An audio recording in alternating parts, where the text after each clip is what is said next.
A quick history lesson. Tier list most probably started in the FGC after the release of Street Fighter 2.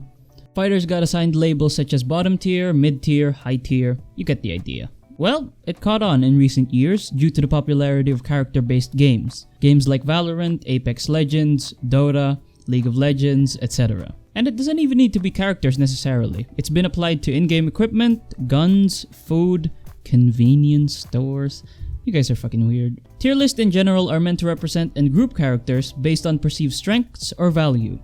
S tier being the best group to put it in, and F tier to represent absolute disdain. But most often, it follows the same top good, bottom bad. Oh, but Nira, isn't it more accurate when you have defined criteria? Look, I don't have a problem with tier list, but this is a radar chart. This bad boy can compare however many individual stats a character may have. This is a graph. It compares two aspects and shows their relationship to each other. And this is a tier list. It's got one axis. That's all you get. No matter your criterias, you will be stuck with one axis of comparison.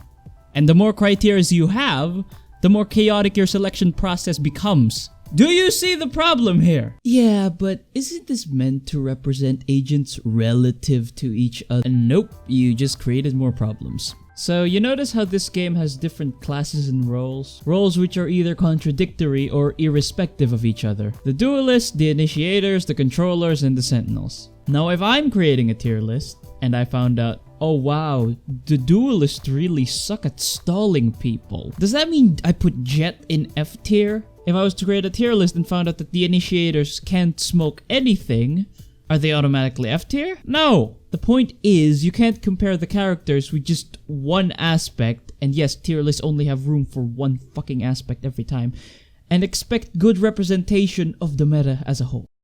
But shouldn't tier lists be accurate to the meta? Again, not so simple. Best, or I guess worst example that I can think of this one would be Jet. Remember these tier lists?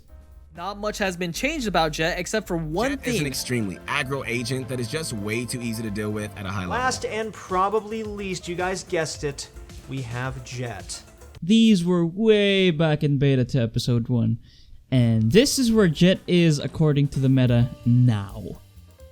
So, was she buffed or something? No! In fact, she has received several nerfs all to everything except her unchanged and undying dash. Yet somehow, she climbed from here to here without a single buff to her name. Why? Because players realized how valuable her get out of jail free card is. Because they realized the operator is the best fit for Jet and literally no other agent besides her. Was this represented by the tier lists at the time? No.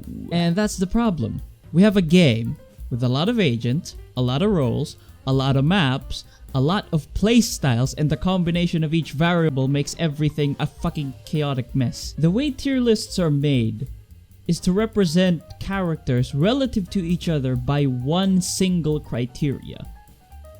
If it can't even get that right, how do you expect it to represent the entire meta as a whole?